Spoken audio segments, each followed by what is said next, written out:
आप पवित्र आत्मा को मौका दें कि वो आपको मिनिस्टर कर सके। जिसके शरीर में कोई कमजोरी महसूस हो रही है या कुछ अलग महसूस हो रहा है, मैं चाहूंगा एक एक करके स्टेज के ऊपर आते जाएं। मैं आपके लिए प्रार्थना करता जाऊंगा। Neha, can you stand there facing towards me. एक द्वार, परमेश्वर यीशु मसीह को द्वार के रूप में बोला गया है कि वो एक द्वार है। आज मैं और सिस्टर नेहा यहां पर एक द्वार के रूप में खड़े हैं और परमेश्वर का आत्मा आपसे बात करे। इस द्वार में से आप निकलने हैं, शिफा आपकी है, छुटकारे आपके हैं। Can we start worshipping? जब मैं बोलूंगा तब आप आइएगा। नच नच खा जिन्हें जिन्हें बुला यीशु उड़ाई जाता है, आगले ले लो यीशु के नाम में, यीशु के नाम में। नेक्स्ट टाइम इधर आ जाओ, आ जाइए नेक्स्ट टाइम। कम है क्विक जल्दी आओ, भाग के आओ।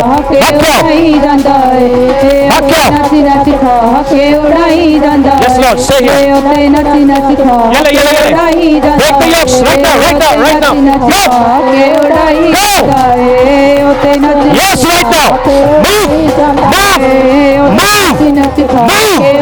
Move right now. In the name of Jesus. Out.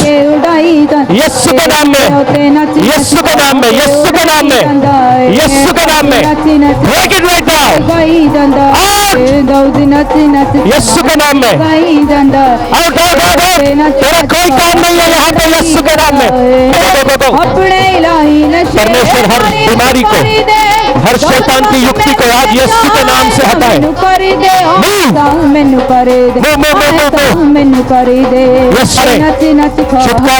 छुटकारे आज आपके घर में यीशु के नाम में, यीशु के नाम में आज छुटकारे। Lord, let there be a change. Let there be a change. आ जाइए, don't waste time. Make it quick. जल्दी करिए। आ जाओ।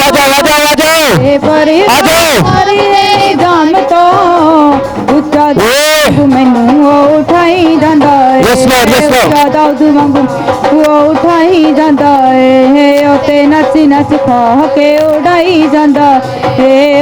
यीशु के नाम में Father, we declare your glory on this body right now. परमेश्वर हर गठिया बाएं की ताकत, हर जादू टोना यीशु के नाम से get out. छोड़ो इसके घुटनों को, छोड़ो इसकी कमर को यीशु के नाम में। रिलीज। हालेलुया।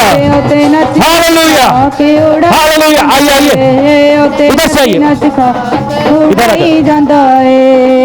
जिन्हें बुला यीशु नासरी दा पड़िया, हरी जंग जीते इधर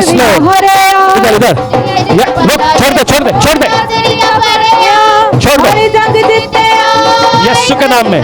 रिलीज। छोड़ो इसका शरीर यीशु के नाम में। Yes Lord.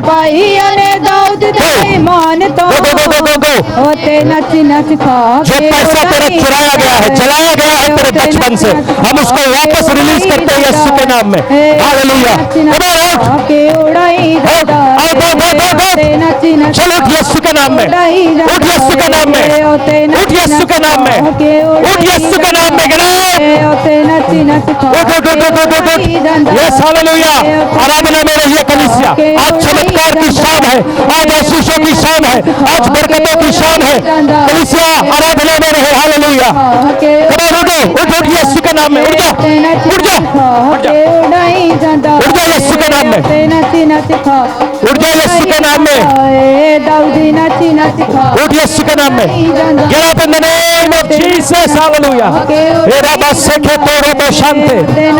Yes Lord. पीछे रहना। Father, fill her right now. In the name of Jesus. Hallelujah. Yes Lord. Hallelujah.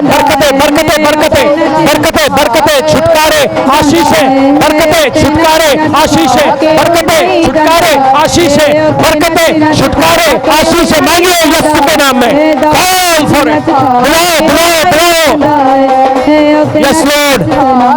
नहीं जाता है उसे नच नच सुनायो दी Yes, Lord. दाऊदी नच नच खा ये लो, यीशु के नाम में fill her right now. Fill her that he can serve you. यीशु के नाम में, यीशु के नाम में, यीशु के नाम में छुटकारे आज हो रहे हैं, यीशु के नाम में छुटकारे आज हो रहे हैं, यीशु के नाम में. Yes, Lord. Yes, Lord. Change. We pray for a change right now.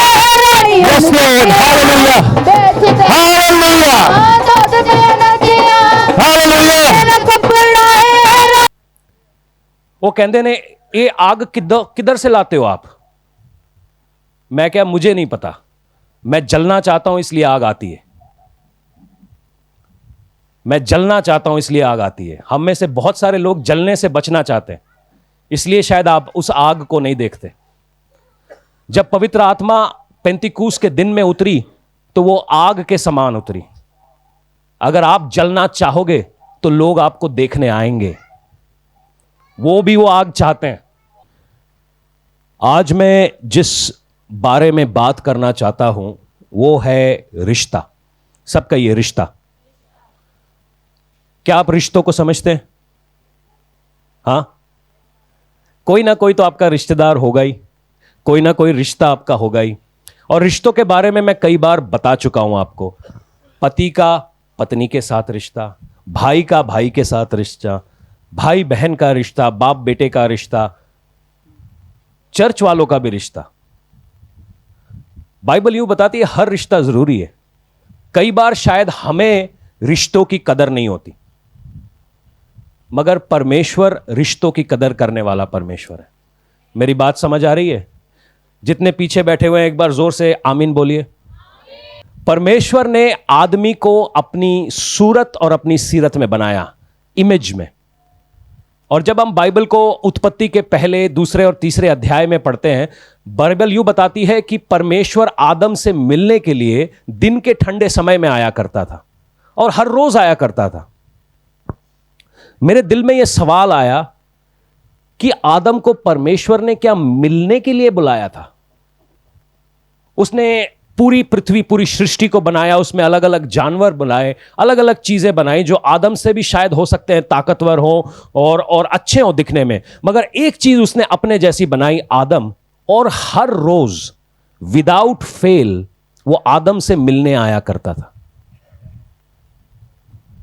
तो कहीं ना कहीं मैं ये समझ पाता हूं कि जो बाइबल का परमेश्वर है, जिसको हम यहोवा यीरे कहते हैं, यहोवा राफा कहते हैं, यहोवा मकनदेश कहते हैं, यहोवा एल शिदाई कहते हैं, वो कहीं ना कहीं मेरे और आपसे मिलना चाहता है. जब हम पहला कुरिन्थियों में पढ़ते हैं और पौल कुरिन्थ की कलीसिया को क्यों कहता है कि क्या तुम नहीं जानते कि तुम परमेश्वर का मंदिर हो? कई बार और ये बड़ा तरीके से कहता है, क्या तुम नहीं जानते? कई बार शायद शैतान आपको यह बात भुला देता है कि आप परमेश्वर के मंदिर हैं, कि आपका और परमेश्वर के बीच में एक रिश्ता है. मैं कल किसी से बात कर रहा था और वो मेरा कॉलेज का दोस्त है. मैं उससे बड़ा प्यार करता हूं. प्यार इसलिए करता हूं क्योंकि उसकी शादी ऑलमोस्ट मैंने ही कराई थी. तो जो धक्का देता है उससे प्यार करना ही पड़ता है. तो मेरे को अपने कॉलेज के दिन याद आ रहे हैं. हमारे कॉलेज का नाम शहीद भगत सिंह कॉलेज हुआ करता था, दिल्ली यूनिवर्सिटी में. क्लासेस में कम और बाहर हम ज्यादा पाए जाते थे. तो ये वो प्राणी हुआ करते थे जो फर्जी अटेंडेंस लगा के कैंटीन में बैठा करते थे. और कैंटीन की यारियां बड़ी लंबी चलती हैं. तो वो यारी आज भी हमारे सबके साथ है. हम एक बड़ा ग्रुप है. शायद हम मिलते नहीं, पिछले 5-6 सालों से हम मिले नहीं, मगर हम जानते हैं एक दूसरे की जिंदगी में क्या चल रहा है. तो इस भाई को व्हाट्सएप यूनिवर्सिटी का चस्का लग गया. तो व्हाट्सएप यूनिवर्सिटी में ऐसा बताया जाता है कि तो आप तो गरीब हिंदुओं को पैसे देके क्रिश्चियन बनाते हैं. मैंने उनसे कहा कमाल की बात है बे, तुम्हारे बालाजी के अंदर भी तो सोना चांदी पड़ा हुआ है, तुम हमें दे दो, हम हिंदू बन जाएंगे. अगर हम पैसे देके तुम्हें खरीद रहे, तुम भी खरीद लो, हमको डबल दे दो. कुछ ना बोला. मैंने अगर हम खरीद रहे हैं ना, हम पैसे दे रहे हैं, हम बना रहे हैं, तो तुम भी हमारे को दे दो, देखते हैं कितना दे सकते हो और क्या कीमत है मेरी. भाव लगाओ।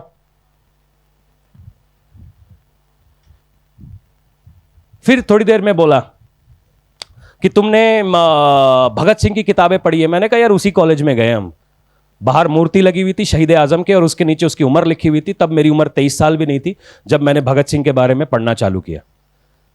और वो बोलता है कि अंग्रेजों ने हमारे साथ क्या किया। फिर मैंने कहा हर्षद मेहता और विजय माल्या ये अंग्रेज हैं या?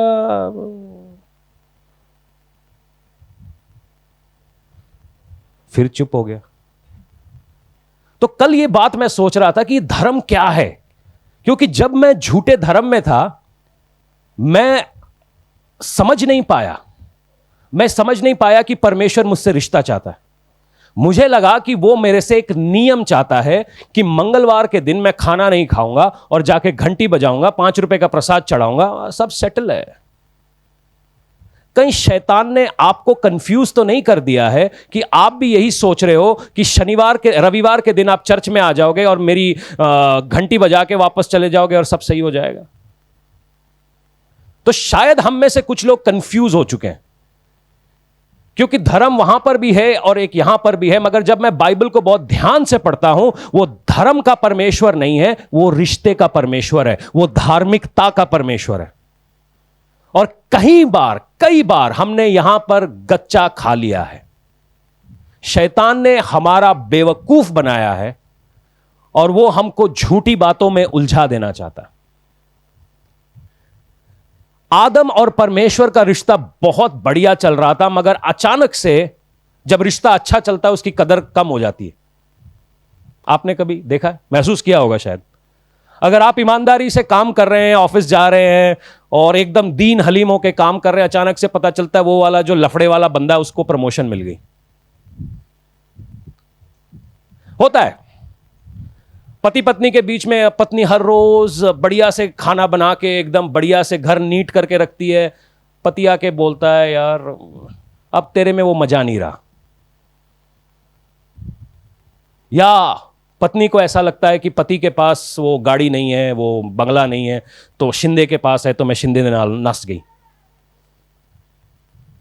नहीं, पंजाब में दोनों तरफ तराजू के 2 हिस्से होते हैं, दोनों हिस्से मैंने आपको दिखाने जरूरी हैं। कहीं ऐसा ना बोलो हमारे मुंडे बड़े गुंडे हैं, बहनों ने भी बड़ी ज्यादतियां की हुई हैं। तो जब कभी भी रिश्ता सही से चल रहा होता है तो शायद हमको लगता है कि रिश्ते में जान नहीं है, वैल्यू नहीं है। कई बार आप देखेंगे जितने लोग आपके साथ हलीमी से प्यार से पेश आते हैं, कई बार हम उनसे प्यार से पेश नहीं आते। मेरे साथ अक्सर ऐसा होता ही रहता है। किसी को कोई मिला नहीं, उसने मेरे नाम पे बिल फाड़ना ही फाड़ना है। अपनी गलतियां छुपाने के लिए मेरे नाम पे बिल फाड़ता रहता है। मैं किस किस को जवाब दूं? कई बार मुझे लगता है कि शायद मैं जवाब देता, मगर मेरा काम जवाब देना नहीं है। आप समझ लीजिए, कभी शायद हो सकता है आपका कोई कसूर भी ना हो और कोई आपके नाम पे बिल फाड़ रहा है, तो जवाब देना आपका काम नहीं है। आदम को यही प्रॉब्लम हो गई कि सब कुछ सही चल रहा है, नॉर्मल है, मेरे को थोड़ा और एक्स्ट्रा चाहिए। जिन लोगों को लगता है मैंने और एक्स्ट्रा चाहिए, एक बार आवाज दो, अरे दो तो सही। चाहिए, हाँ, वेट करो। तो ये एक्स्ट्रा के चक्कर में आदम ने वो फल खा लिया। हर रिश्ते का एक दायरा होता है, हर रिश्ते के रूल्स होते हैं। जब कोई आदमी एक्स्ट्रा की चाहत करने लगता है, वो रूल्स तोड़ने लगता है। आदम ने वो रूल तोड़ दिया और मजेदार बात हुई कि परमेश्वर ने भी उसके साथ अपना रिश्ता तोड़ दिया। यह रिश्ता बड़ी काम की चीज है, शायद आप लोग समझते नहीं है। बाइबल में आगे देखते हैं कि परमेश्वर ने आदम के साथ रिश्ता तो तोड़ दिया, मगर उसने आदम को छोड़ा नहीं। पूरी आदम की जाति को बचाने के लिए उसने एक आदमी चुना, अब्राहम। एक आदमी चुना, अब्राहम। उससे एक कौम को निकालता है। मैं अपने ही दिमाग में सोच रहा था, परमेश्वर आपने दूसरा आदम क्यों नहीं पैदा कर लिया? एक और बना लेते, इसको मिटा देते, खत्म करना था। नोआ में तो तुमने भेजा ही था, अच्छे से मारना था तो बढ़िया से मारना था। उन 6 को क्यों छोड़ दिया? उनको भी ठोक देते, एक नई सृष्टि बनाते। मगर परमेश्वर ऐसा करता नहीं है, वो वफादार है। और शायद हमारे को कई बार वफादारी समझ नहीं आती। जब कभी भी हम वफादार बोलते हैं, लोगों को कुत्ता समझ में आता है। मगर हमारे यहां की बिल्ली भी वफादार है, वो इतराती है मगर वफादार है।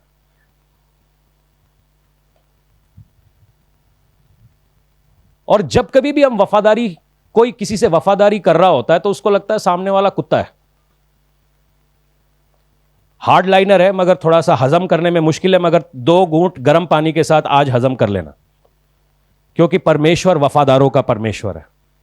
वो ना छोड़ता है ना त्यागता है। क्या मेरी बात समझ आ रही है?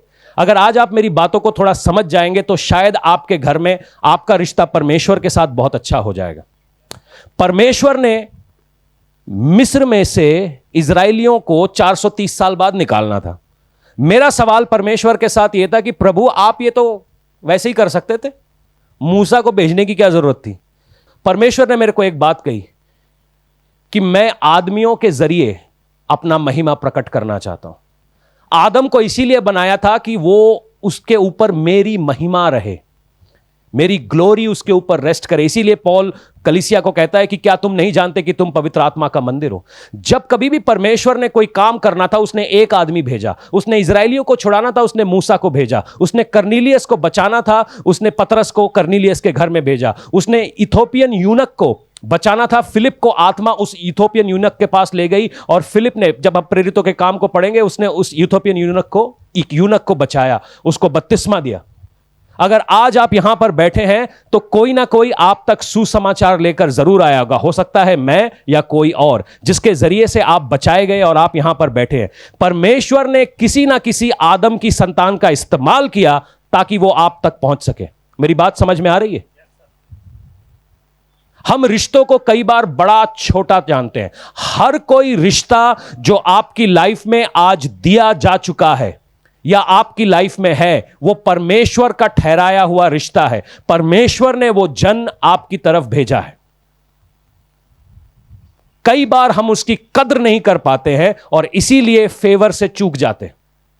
कई सारे लोग ऐसे हुए बाइबल में जिन्होंने परमेश्वर के फेवर को अपनी ओर पाया। यूसुफ राजगद्दी तक कैसे पहुंचा, बताइए ना। यूसुफ जेल में गया, उसके भाइयों ने उसको बेच दिया, वो जेल में गया, वो कहानी आपको मालूम है। मगर जेल में उसने 2 दोस्त बनाए, और 2 में से एक दोस्त राजा का प्याला उठाने वाला था। वो बोलता है यूसुफ को लेकर आओ। हर रिश्ते की वैल्यू है साहब, बोलो रिश्ते की वैल्यू है। परमेश्वर ने ये रिश्ते बनाए और इनकी वैल्यू बड़ी जबरदस्त है।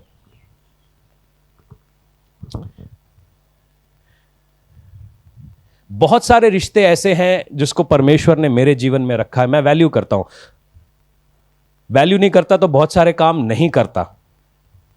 और क्योंकि मैं वैल्यू करता हूं उन रिश्तों की, परमेश्वर बदले में और रिश्ते वैल्यू में हमारे ऊपर उंडेलता। तकलीफ कहां पर होती है वो आज हम थोड़ा, आज तकलीफ के बारे में देखेंगे, अगली बार देखेंगे रिश्ते हैंडल कैसे करने। आप एलिया के बारे में जानते? हाँ जी, कितने लोगों ने एलिया के बारे में सुना है कि एलिया ने पहला राजा 17 में एक अकाल की घोषणा की और अकाल हो गया। ये कहानी आपको मालूम है। एलिया जराफात में गया। ओके, स्लाइड पे जा। पहला राजा 17 के 12 में हम देखते हैं कि एलिया जराफात में जाता है, और जराफात के अंदर एक विधवा है जिसको परमेश्वर ने आज्ञा दी है कि एलिया के निमित्त एलिया को वो खाना खिलाए। मैं कुछ बातों को हाईलाइट करना चाहता हूं, उसको बड़े ध्यान से सुनना। शायद आपकी घंटी बजे। ये घंटी दिमाग के बीच में होती है, 2 कानों के बीच में होती है, बड़ी कमाल की है, बजी तो अच्छी रहती है। पहला राजा 17 का 12। तो यहां पर जो आखिरी लाइन है इसको मैं चाहता हूं कि आप पढ़ें। एलिया एक ऐसी जगह पर गया है जहां पर अकाल आया हुआ है, जहां पर तकलीफ आई हुई है, और एक विधवा स्त्री लकड़ियां इकट्ठी कर रही है। और लकड़ियां इकट्ठी कर रही है तो वहां पर लिखा है कि मैं और मेरा बेटा दोनों इसको खाएंगे और मर जाएंगे। उसके पास मुट्ठी भर आटा, कुप्पी में जरा सा तेल पड़ा हुआ है। खाएंगे और मर जाएंगे। कई ट्रांसलेशंस के अंदर मैंने देखा खाएंगे और मर जाएंगे कैसे होता है। क्या खाते हैं जिससे लोग मर जाते हैं?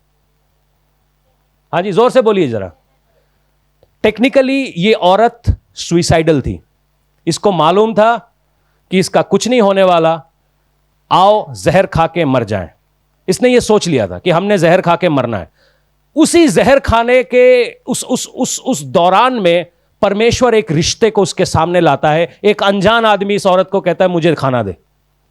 ये औरत भी उस अनजान आदमी की बात मान लेती है और उसको खाना देती है। बाइबल यूं बताती है, जब तक इजराइल में मी नहीं बहा तब तक ये औरत और इसका घराना अचानक से 2 से 10 हो गई है। आप इस कहानी को आगे घर जाकर पढ़िएगा। ये औरत और इसका घराना, फैमिली आ गई वहां पर और वो खाने लगे। जब आपके पास बरकतें आती है, रिश्तेदार भी बढ़ जाते हैं। एक बार हालेलुया बोलिए। रिश्तेदार कम क्यों हैं? क्योंकि बरकत। मगर दुख के दिनों में जो आपके साथ वफादारी निभाए उसको भूलना नहीं चाहिए। आमीन। मजेदार बात है, खाना पीना चल रहा है, घर में सब कुछ अच्छा चल रहा है, खाना पीना हो रहा है। सुनिए, अब खेल में एक ट्विस्ट अब यहां पे है। पहला राजा 17 का 17। मैं चाहता हूं कि आप लोग इसको हम सब मिलके पढ़ें कि इन बातों के बाद उस स्त्री का बेटा जो उस घर की स्वामिनी थी रोगी हुआ और उसका रोग यहां तक बढ़ गया कि उसका सांस लेना बंद हो गया। अब ये वही स्त्री है जिसके घर में एलिया ठहरा हुआ है। एलिया ठहरा हुआ है, रोटियां चल रही हैं, खाना चल रहा, पार्टी ऑन है बॉस। और पार्टी के बीच में गड़बड़ हो गया कि उसका बेटा मर गया। अब 18वीं आयत में यह होता है, तब वह एलिया से कहने लगी कि हे परमेश्वर के जन, मैन ऑफ गॉड, मेरा तुझसे क्या काम। अभी तक जब तक रोटियां चल रही थी तब तक उसने पूछा नहीं मेरा तुझसे क्या काम। जैसे ही मुसीबत आई, कई बार होता है ना, मुसीबत आती है तो सबसे पहले आप उंगली पास्टर जी के ऊपर उठाते हो। होता है। दारू कोई पीता है, बिल मेरे पे फोड़ता है। झगड़ा कोई करता है, बिल मेरे पे फटता है। दगाबाजी कोई करता है, बिल मेरे पे फटता है। होता है, टेंशन नहीं है, मेरे को इसीलिए बनाया गया है। मगर उसका आफ्टर इफेक्ट्स भी होते हैं। सुनना जरा, इसीलिए यहां आया कि तू मेरे बेटे की मृत्यु का कारण और मेरे पाप का स्मरण दिलाए। उसने उससे कहा अपना बेटा मुझे दे, और वो उसको अपने कमरे में ले गया। मैं एलिया की दाद देता हूं, एक विधवा के घर में, अकेली विधवा के घर में मैन ऑफ गॉड लेटा हुआ है। ये बड़ी टेंशन वाली बात है, इसको मैं कभी और पकड़ूंगा, ठीक है? इसको समझना बड़ी मुश्किल है। यह है धार्मिकता का बंदा। एक विधवा के घर में एक प्रभु का दास लेटा हुआ है और वहां पे रह रहा है, और उस बच्चे को अपने कमरे में ले गया। बच्चे के ऊपर लेटा, बच्चे के ऊपर जान आ गई। सबने बोला हालेलुया। खेल अभी खत्म नहीं हुआ है। तो एलिया की परमेश्वर 22वीं आयत में सुन लेता है, और 24वीं आयत में बड़ी मजेदार बात लिखी हुई है। उस स्त्री ने उत्तर दिया, अब मुझे विश्वास हो गया कि तुम सच में परमेश्वर के यहां के व्यक्ति हो। बहन जी, जब आपका आटा मल्टीप्लाई हो रहा था, आपका कुप्पी का तेल चल रहा था, तब तानू चेता नहीं आया ये परमेश्वर दा बंदा आया। हुण जे जुत्ती थोड़ी होर वधिया पड़ी है, तानू याद आ गया ये परमेश्वर दा बंदा आया।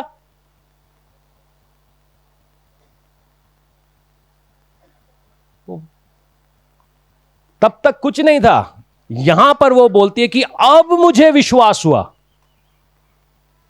क्योंकि जब कभी भी हम चाहे कुछ भी करें, पास्टर ने तो हमारे लिए प्रेयर करनी ही करनी है, करनी ही करनी है। क्योंकि मेरी आदत नहीं है कि मैं श्राप दूं, और कलीसियाओं में से जब लोग बाहर जाते हैं उनको श्राप देके भेजा जाता है। मेरा काम नहीं है, क्योंकि मैं जो दूंगा वो मेरे पास वापस आएगा। तो मेरा काम है आशीष देके भेजना। मैं उनको आजाद देखना चाहता हूं। मैं हर आदमी को आजाद देखना चाहता हूं। एक विचक्राफ्ट है, एक जादू है। अगर कलीसिया आपको कंट्रोल करने लगे ना, तो यह भी जादू का काम है। यह विचक्राफ्ट है।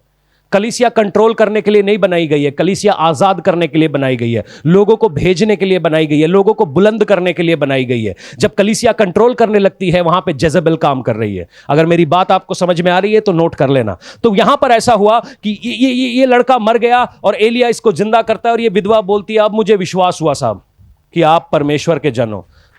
थोड़ी देर पहले तक तू सुइसाइडल थी, तुम मुट्ठी भर आटे और कुप्पी भर तेल से खाकर मरने वाली थी, या मतलब जहर खाकर मरने वाली थी, तब तुम्हें कोई प्रॉब्लम नहीं थी, आप मरने को तैयार थे। अचानक से आपका बेटा मर जाता है जिसमें इस बंदे का कोई लेना देना नहीं है, आप इस बंदे के ऊपर दोष लगा देते हो। कई बार जब आपकी लाइफ में कुछ सही नहीं जा रहा होता है तो आप दोष किसके ऊपर लगाते हो?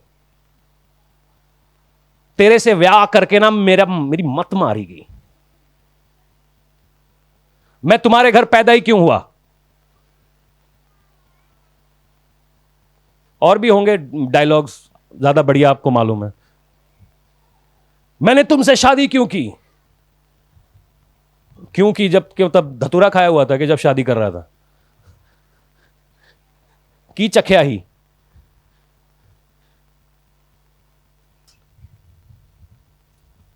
जब कभी भी हम मुसीबत में पड़ते हैं, जो रिश्ते परमेश्वर ने हमको दिए हैं, हम उनके ऊपर पत्थर फेंकने लगते हैं, और यह सबसे खतरनाक बात है। जब हम ऐसा कर रहे हैं, क्या हमको मालूम नहीं है कि हम परमेश्वर के अभिषेक के साथ खेल रहे हैं? कलीसिया के अंदर रिश्ते बड़े खास होने चाहिए, क्योंकि कलीसिया पवित्र आत्मा का घर है। मैं चाहता हूं इब्रानी 13 का 1 पढ़ा जाए। इब्रानी 13 का 1 वचन यूं कहता है कि भाई के समान परस्पर प्रेम करते रहो। भाई के समान एक दूसरे से परस्पर प्रेम करते रहो। चर्च का रिश्ता आपस में ऐसा होना चाहिए, एक भाई बहन का। घर के अंदर एक ऐसा रिश्ता होना चाहिए, एक प्रेम और सद्भाव का। भाई के समान एक दूसरे से परस्पर प्रेम करते रहो। अतिथियों का सत्कार करना मत भूलो, क्योंकि ऐसा करते हुए कुछ लोगों ने अनजाने में ही स्वर्गदूतों को स्वागत सत्कार किया है। बंदियों को इस रूप में याद करो जैसे तुम भी उनके साथ बंदी हो। जिनके साथ बुरा व्यवहार हुआ है उनकी इस प्रकार सुधि लो जैसे मानो तुम स्वयं पीड़ित हो। पंजाबी मैं चाहता हूं कि वो एक बार बंदा जोर से खड़ा होकर इसको पढ़ दे। कई बार ये गल हमें समझ नहीं आती है कि जिन लोगों ने अनजाने में, परमेश्वर ने ये बात, मैं चाहूंगा कि कभी और इसके बारे में हम बहुत गहरी टीचिंग करें, कि परमेश्वर ने कई बार बताया कि जब कोई परमेश्वर का अभिषिक्त होता है, जब हम भजन संहिता को पढ़ते हैं तो भजन संहिता यूं कहता है कि परमेश्वर अपने दूतों को तेरे निमित्त क्या करेगा? क्या करेगा? अपने दूतों को, मतलब एटलीस्ट हर आदमी, यहां पर अगर 100 आदमी इकट्ठा है तो हर आदमी के ऊपर 2 दूत है। 2 × = 200 स्वर्गदूत यहां पर घूम रहे हैं। जब मैं उस आदमी के ऊपर पत्थर फेंकता हूं या फितरा कसता हूं, उस बंदे के बारे में झूठ बोलता हूं, तो कहीं ना कहीं जो परमेश्वर की पवित्र आत्मा उसके ऊपर है, जिस अभिषेक के अंदर वो दूत काम कर रहा है, मैं उस अभिषेक के ऊपर हमला करता हूं। अब ये फ्रांसिस है, अब ये दुबला पतला एक बेचारा सा बच्चा है, इसकी चर्च में क्या वैल्यू होनी चाहिए? जा उधर जाके बैठ जा, यही वैल्यू होनी चाहिए। मगर मैं ये नहीं जानता कि पवित्र आत्मा इसके अंदर है जी। इसके पीछे 2 स्वर्गदूत हैं कि जब मैं इसको छेड़ रहा हूं तो जो इसके पीछे भेजने वाला है मैं उसको छेड़ रहा हूं। हां, फिर हम बोलते हैं हमारी प्रार्थना क्यों नहीं सहन हो रही? क्योंकि हम रिश्तों को, गहराई को नहीं जानते। चल जाके बैठ जा। अरे मैं मजाक कर रहा हूं यार। फ्रांसिस जी अपनी जगह पे बैठिए।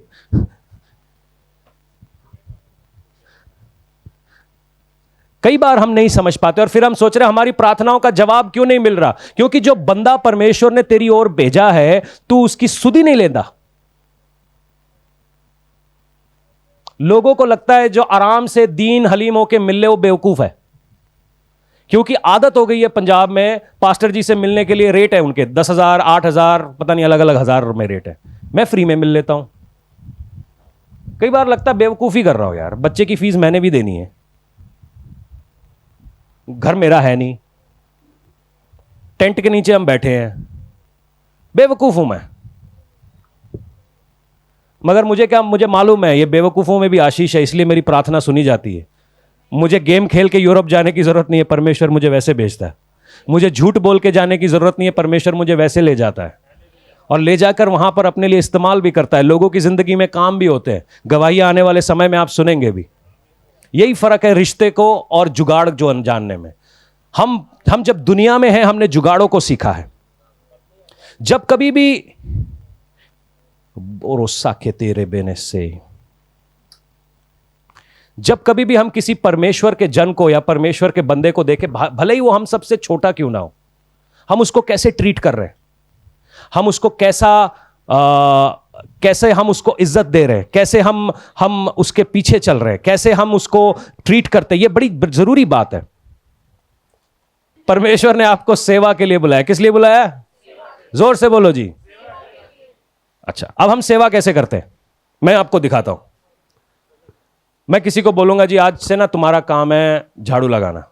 अच्छा जी, वॉलंटियर है, स्वयं सेवक। वॉलंटियर का मतलब होता है स्वयं सेवक, कोई पैसा नहीं मिलेगा, आप बस काम कर रहे हैं। और काम किस लिए कर रहे हैं? क्योंकि उस परमेश्वर के लिए। क्योंकि जब मैं ये झाड़ू लगाऊंगा तो कोई आके चर्च में आराम से बैठेगा, परमेश्वर की महिमा कर पाएगा। ये सारा काम वैसे वॉलंटियर्स ने किया है, हमारे वॉलंटियर्स परफेक्ट है, ठीक है जी। मगर अब झाड़ू लगा रहा हूं मैं, मेरे बाप की टेरिटरी है ये, तो मैं तुम्हें कुछ समझूंगा नहीं क्योंकि मैं झाड़ू लगा रहा हूं। एग्जाम्पल दे रहा हूं। किसी को बोल दिया रखवाली करने के लिए, तो वो तो डॉन बन गया, वो पिस्तौल विस्तौल नहीं देती, नहीं तो गोली मार देता। जो अंदर घुस रहे हैं उनको भी नहीं पता कि सामने एक परमेश्वर का सेवक खड़ा है, कि हम उसके साथ कैसे बात करें। जो अंदर खड़ा है उसको भी नहीं पता कैसे बात करें। और ये कलीसिया का हाल है। जरा सा आप किसी को पावर दे दीजिए, वो पावर उसके सर पे बैठ जाती है, और सर पे बैठ के पावर उसे चलाने लगती है, बजाय इसके कि पवित्र आत्मा उसको चलाए। कि खुदावन का शुक्र करें कि परमेश्वर ये काम आपने मेरे को दिया है, मैं दीनता से, हलीमी से, पूरी ईमानदारी से मरते दम तक ये काम करूंगा। मगर हमारा तो दिमाग खराब है साहब, हम पागल नहीं है, मगर हमारा जरा सा दिमाग खराब है। हमने अपनी दादागिरी करनी है उसके अंदर, हमने दिखाना है कि बॉस हम है, नवाब हम है। और यहीं की गलती है, क्योंकि क्या तुम नहीं जानते सामने वाला बता तेनू पार मिल, यहां मिल ले यार, बाहर क्यों मिलना, यहां मिलो। मेल मिलाप की जगह यह है, इसको मेल मिलाप का तंबू कहते हैं। अगर आपने मिलना ही है तो यहां मिल, बाहर क्यों मिलूं भाई, यहां मिल, यहां मिल के सारे फैसले करो। आयत के साथ इसको सपोर्ट करता हूं। मत्ती 25:34 से लेकर 40 तक पढ़ेंगे। आप वो सोच रहे हो पास्टर जी दिमाग ऐसे ही बोल रहे हैं, ये यीशु मसीह के वचन है। मैं चाहता हूं सब मिलके पढ़ेंगे अपनी बाइबलों को। अगर आपने कुछ पढ़ना है तो आज ये पढ़ना है, मत्ती रचित सुसमाचार, उसका 25 का 34 से लेकर 40 तक। परमेश्वर बड़े काम की चीजें कर रहा है, उसने सही लोग आपकी लाइफ में भेजे हैं। कहीं ऐसा ना हो कि हमारे बुरे बर्ताव, हमारी बुरी समझ की वजह से हम उन्हें धकेल के बाहर कर दें। मिल गया जी आप लोगों को? इसके ऊपर की हेडिंग जो मेरे बाइबल पे है वो न्याय के दिन। न्याय के दिन ऐसा होगा, तब राजा दाहिनी ओर, राजा का मतलब प्रभु यीशु मसीह, अपने दाहिनी ओर वालों से कहेगा, हे मेरे पिता के धन्य लोगों, आओ उस राज्य में अधिकारी हो जाओ जो जगत के आदि से तुम्हारे लिए तैयार किया गया है।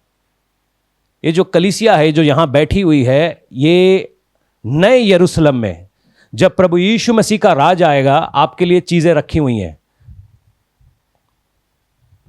थोड़ा समझने में डिफिकल्ट है, मगर समझना जरूर इसको, क्योंकि जो आप करते हो उसके पीछे एक स्पिरिचुअल मीनिंग जरूर है। जो बंदा मेरे सामने बैठा है ना, उसके पीछे एक स्पिरिचुअल ट्रूथ जरूर है। जो हालात मेरे बने हुए हैं उसके पीछे एक स्पिरिट जरूर है। और जब कहीं पे भी ये स्पिरिचुअल बातें आती हैं, उसका इंपैक्ट भी होता है, उसका असर भी होता है। और कई बार हम आदमियों के साथ डील कर रहे होते हैं जैसे हम गधे घोड़ों के साथ डील कर रहे हैं। सुनिएगा, जो जगत के आदि से तुम्हारे लिए तैयार किया गया है, क्योंकि मैं भूखा था और तुमने मुझे खाने को दिया, मैं प्यासा था तुमने मुझे पानी पिलाया, मैं परदेसी था तुमने मुझे अपने घर ठहराया, मैं नंगा था तुमने मुझे कपड़े पहनाए, मैं बीमार था और तुमने मेरी सुधि ली, मैं बंदी गृह में था तुमने मुझसे मिलने आए। तब धर्मी, सारे बोलो मैं धर्मी हूं, धर्मी उसको उत्तर देंगे कि हे प्रभु, हमने कब तुझे भूखा देखा और खिलाया, या प्यासा देखा या पानी पिलाया? हमने कब तुझे परदेसी देखा और अपने घर में ठहराया, कपड़े पहनाए? हमने कब तुझे बीमार था या बंदी गृह में देखा और तुझसे मिलने आए? तब राजा यानी यीशु मसीह उनसे उत्तर देगा कि मैं तुमसे सच कहता हूं कि तुमने जो इन छोटे से छोटे भाइयों में से किसी एक के साथ किया, वो तुमने मेरे साथ किया। इसको अंडरलाइन करिएगा। जब आप किसी के ऊपर झूठा इल्जाम लगाते हैं जो प्रभु यीशु मसीह में है, वो आप किसके साथ कर रहे हैं? थोड़ा इस रिवर्स कर लेते हैं बॉल को। जब आप किसी को जान से मारने की धमकी देते हैं, वो आप किसके साथ कर रहे हैं? अरे बोलिए ना जी, मेरे को मजा नहीं आ रहा है। ऐसा लग रहा है बिल्ली ताड़ी जमान लेगी। है नहीं ली? बिल्ले नु फाड़ के रखो। है। अच्छा जी, सुनिए, जब आप किसी को धोखा दे रहे हैं, झूठ बोल रहे हैं, जालसाजी कर रहे हैं, किसके साथ कर रहे हैं आप?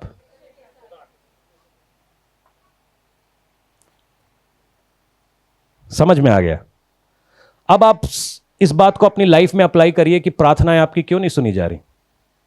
हो सकता है there is a high possibility जब हम दुनिया में जाते हैं, लोगों ने हमारे साथ गलत किया है, लोगों ने आपके साथ गलत किया है, आपके ऊपर गलत चीजें करी हैं। मैं इसको कतई मना नहीं कर रहा हूं, मगर इसका मतलब यह नहीं है कि वो मुझे कोई लाइसेंस नहीं देता कि मैं आपके साथ गलत करने लगूं, मैं अपने गंद को छुपाने के लिए तुम्हारे ऊपर कीचड़ उछालने लगूं।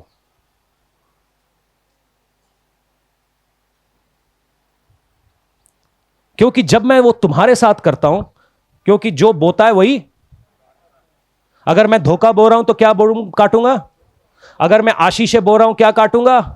अगर मैं किसी को आगे इनकरेज कर रहा हूं तो मैं क्या काटूंगा? कोई मुझे इनकरेज करेगा। मेरी बात समझ में आ रही है? क्योंकि जैसा आप अपने भाई या अपने बहन को जो अपने बगल में है उनके साथ करते हैं, वही आपने प्रभु यीशु मसीह के साथ किया है और उसका प्रतिफल आपको मिलता है। अपने बगल वालों को बोलो, मैं आपसे प्यार करता हूं। थोड़ा इधर उधर वालों को भी बोल दो। तो उधर क्यों देख रहे? तो लड़के मेरी तरफ देख के बोलो। ठीक है जी, हाँ जी, मेरे से प्यार करोगे, कोई तो करो।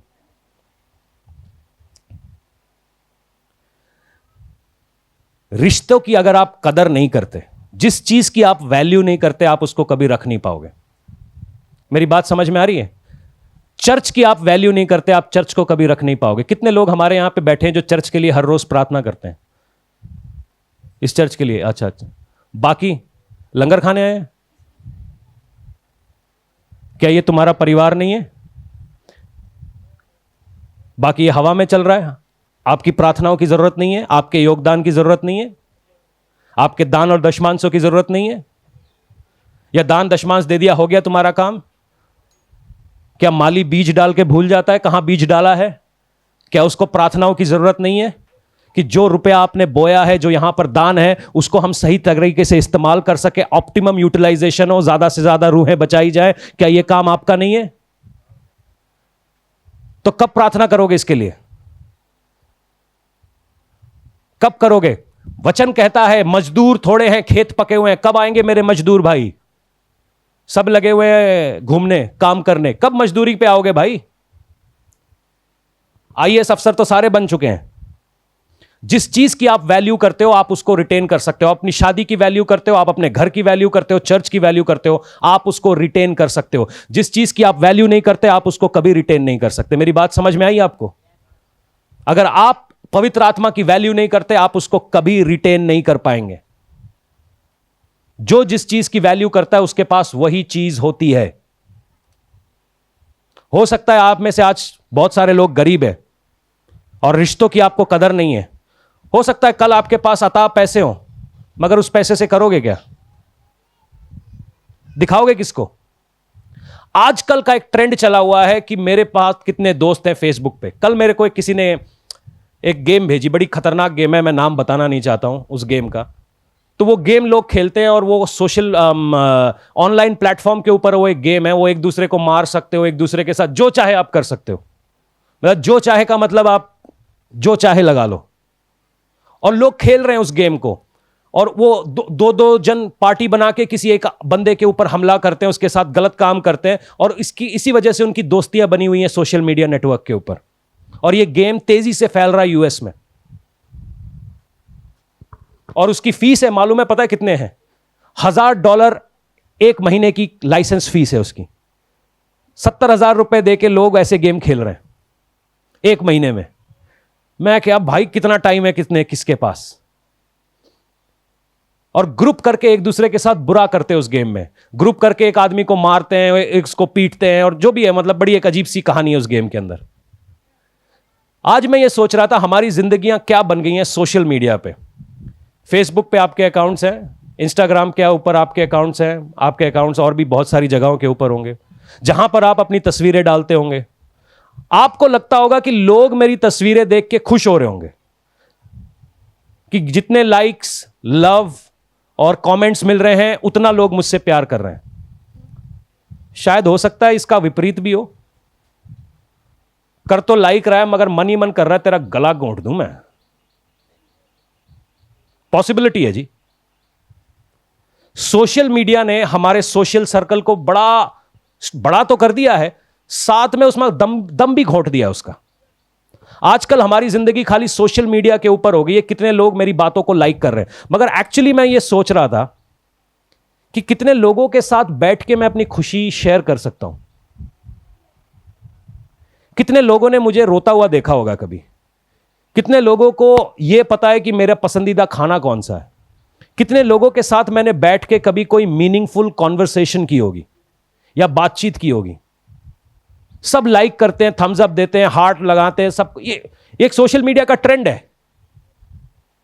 मगर क्या ये सही में रिलेशनशिप्स है? क्या ये रिश्ता है? क्योंकि कल वो आज मेरे को लाइक कर रहे हैं, परसों किसी और को लाइक करेंगे। चर्च में ऐसा ही हुआ, हमारी जनता घट गई। मैं प्रभु से पूछने लगा, प्रभु हमारी जनता कहां गई? मैं तो इनको आप तक लेके जा रहा था, ये तो मेरे फैन बन गए। मैं नहीं तो ये नहीं। खुदा ना खास्ता कल मुझे कुछ हो गया तो क्या होगा? आप यहां पर यीशु मसीह के लिए आते हैं, मेरे लिए नहीं। आपका उद्धारकर्ता, चंगाई देने वाला, छुटकारा देने वाला यीशु मसीह है, मैं नहीं। अगर किसी को भी ये गलतफहमी है तो इसको आज अपने दिमाग से निकाल दीजिए। आपका रिश्ता मुझसे तो है, अच्छा तो है। ये एक मेरे को मोबाइल दो ना यार, मैं समझाता हूं रिश्ता क्या होता है। मोबाइल और चार्जर चाहिए मुझे। ये समझो, ये है मोबाइल, ये है आप, ठीक है? मोबाइल की कोई वैल्यू नहीं होती जब तक इसके अंदर सिम नहीं लगा होता। तो ये जो सिम है ये पवित्र आत्मा है, ठीक है?